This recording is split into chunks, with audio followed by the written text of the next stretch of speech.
bahwa dalam sidang pemeriksaan pengadu mengaku pada malam hari tanggal 3 Oktober 2023 pengadu dihubungi teradu untuk datang ke kamar hotelnya. Pengadu kemudian datang ke kamar hotel teradu dan berbincang-bincang di ruang tamu kamar teradu. Dalam perbincangan tersebut, teradu merayu dan membujuk pengadu untuk melakukan hubungan badan. 4.3.2.2 bahwa pengadu mendalilkan teradu tidak menjaga asas profesionalitas dan melanggar prinsip proporsional dan profesional sebagaimana dalil pada angka 4.1.2.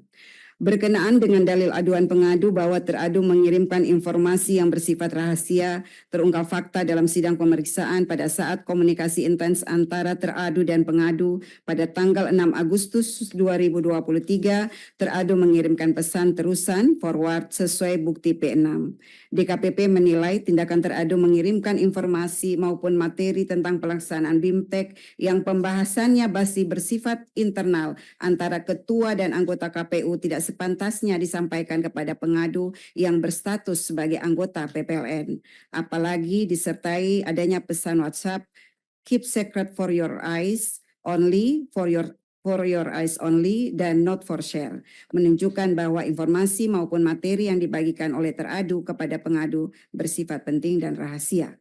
Terungkap pula fakta dalam sidang pemeriksaan dalam komunikasi intens tersebut, teradu mengajak pengadu jalan berdua di sela-sela acara BIMTEK di Den Haag, bukti P7. Terjadi juga komunikasi intens antara teradu dan pengadu melalui WhatsApp pada tanggal 12 Agustus 2023, vide bukti P13. Dalam komunikasi tersebut, pengadu meminta tolong kepada teradu agar pada saat kunjungan ke Belanda membawakan barang pengadu yang ketinggalan di Jakarta. Kemudian teradu menyanggupi permintaan pengadu dan mengirimkan daftar barang titipan pengadu berupa 1 rompi PPLN, 1 potong baju, 1 potong CD, dan 2 peks cuimi. Terhadap pesan tersebut, pengadu menanyakan apa yang dimaksud dengan CD, padahal barang tersebut tidak termasuk barang yang dititipkan oleh pengadu. Teradu menjawab dengan nada bercanda, "Oh maaf, keselip." Bukti P13. Terhadap fakta tersebut, DKPP menilai tindakan teradu tidak dibenarkan menurut etika penyelenggara pemilu. Teradu terbukti menyisipkan kepentingan pribadi dalam melaksanakan tugasnya. Permintaan teradu untuk jalan berdua dengan pengadu tidak patut dilakukan, mengingat status teradu yang sudah berkeluarga. Selain itu, isi chat teradu yang menuliskan CD yang diakui dalam sidang pemeriksaan adalah celana dalam, menurut DKPP tidak patut dibicarakan, mengingat status teradu sebagai atasan dari pengadu dan teradu sudah berkeluarga. Apalagi dalam pesan pengadu kepada teradu tidak ada titipan berupa CD untuk dibawa ke Belanda.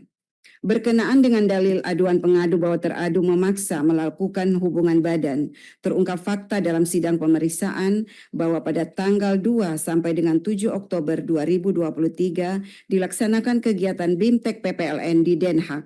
Pada kegiatan tersebut teradu hadir pada tanggal 3 Oktober 2023 dan menginap di Hotel Van der Valk Amsterdam, Belanda. Bahwa dalam sidang pemeriksaan pengadu mengaku pada malam hari tanggal 3 Oktober 2023 pengadu dihubungi teradu untuk datang ke kamar hotelnya. Pengadu kemudian datang ke kamar hotel teradu dan berbincang-bincang di ruang tamu kamar teradu. Dalam perbincangan tersebut teradu merayu dan membujuk pengadu untuk melakukan hubungan badan.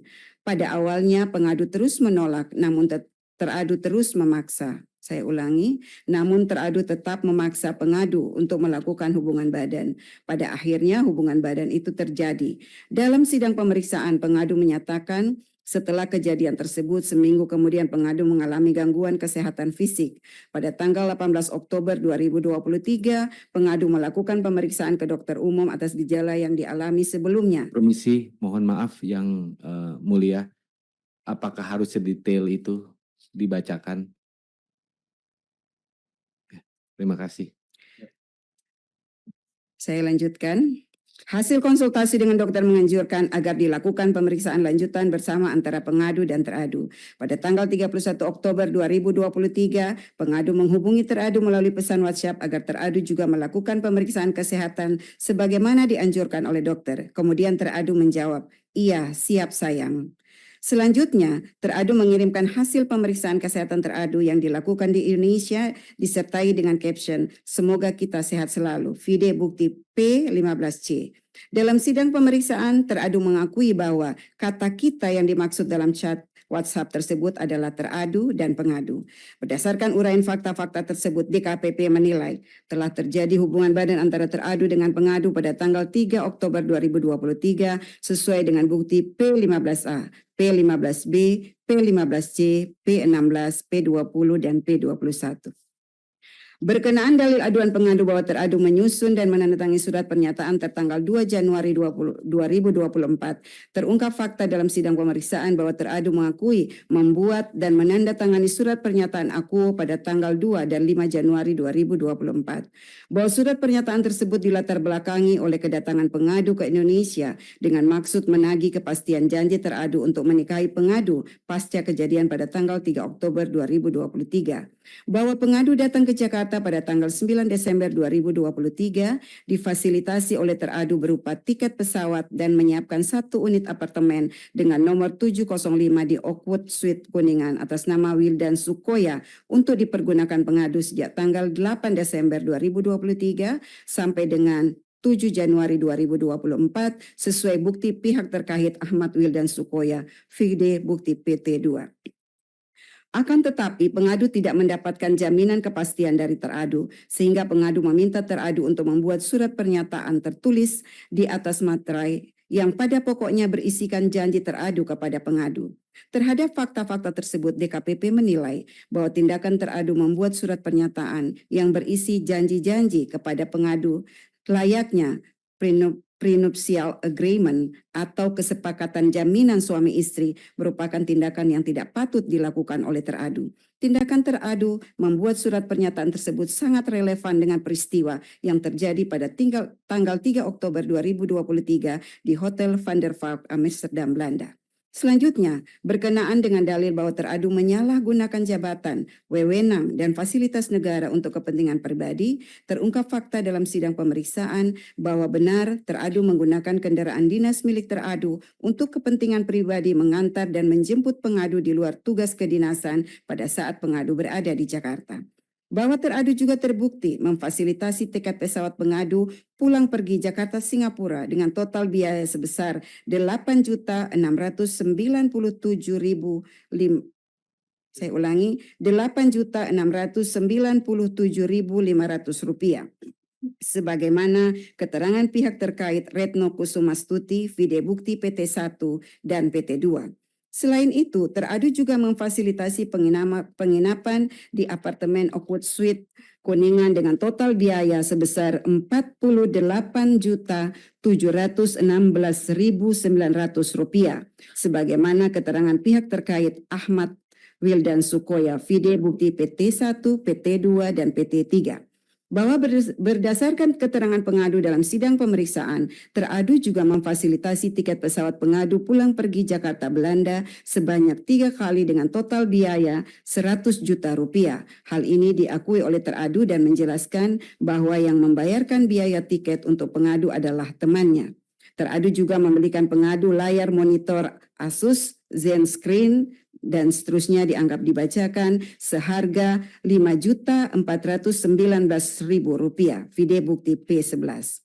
Berdasarkan uraian fakta tersebut di atas, DKPP menilai sepanjang dalil terkait penggunaan mobil dinas, teradu terbukti menyalahgunakan jabatan, wewenang, dan fasilitas negara untuk kepentingan pribadi. Sedangkan terkait dengan uang yang digunakan teradu untuk memfasilitasi pengadu bukan bersumber dari keuangan negara. Namun demikian, fasilitasi yang diberikan teradu kepada pengadu membuktikan dan meyakinkan DKPP adanya hubungan pribadi yang bersifat khusus antara teradu dengan pengadu, mengingat fasilitasi serupa tidak diberikan teradu kepada penyelenggara pemilu yang lain. Berdasarkan seluruh uraian pertimbangan di atas, DKPP berpendapat dalil pengaduan pengadu sepanjang pada angka 4.1.2 terbukti dan jawaban teradu tidak meyakinkan DKPP. Teradu terbukti melanggar ketentuan pasal 6 ayat 1, pasal 6 ayat 2 huruf A dan C, pasal 6 ayat 3 huruf E dan F, pasal 17 ayat 1, pasal 10 huruf A, pasal 11 huruf A, pasal 12 huruf A, pasal 15 huruf A dan huruf D, pasal 16 huruf E, dan pasal 19 huruf F, Peraturan DKPP nomor 2 tahun 2017 tentang Kode Etik dan Pedoman Perilaku Penyelenggara Pemilu. 4.4. Menimbang dalil pengadu selebihnya, DKPP tidak relevan untuk mempertimbangkan. 5. Kesimpulan. Berdasarkan penilaian atas fakta persidangan sebagaimana diuraikan di atas, setelah memeriksa keterangan pengadu, jawaban dan keterangan teradu, membaca dan mempelajari kesimpulan tertulis pengadu dan teradu, membaca dan mendengar keterangan saksi ahli pengadu, memeriksa dan mendengar keterangan pihak terkait, dan memeriksa bukti-bukti dokumen yang disampaikan pengadu, teradu, dan pihak terkait, DKPP menyimpulkan bahwa 5.1. DKPP berwenang mengadili pengaduan pengadu. 5.2. Pengadu memiliki kedudukan hukum legal standing untuk mengajukan pengaduan akuo. 5.3. Teradu terbukti melakukan pelanggaran kode etik dan pedoman perilaku penyelenggara pemilu. Berdasarkan pertimbangan dan kesimpulan tersebut di atas. Bismillahirrahmanirrahim. Memutuskan. 1. Mengabulkan pengaduan pengadu untuk seluruhnya. 2. Menjatuhkan sanksi pemberhentian tetap kepada teradu Hasyim Asyari selaku Ketua Merangkap Anggota Komisi Pemilihan Umum terhitung sejak putusan ini dibacakan. 3. Presiden Republik Indonesia untuk melaksanakan putusan ini paling lama 7 hari sejak putusan ini dibacakan. Dan 4. Memerintahkan Badan Pengawas Pemilihan Umum untuk mengawasi pelaksanaan putusan ini. Demikian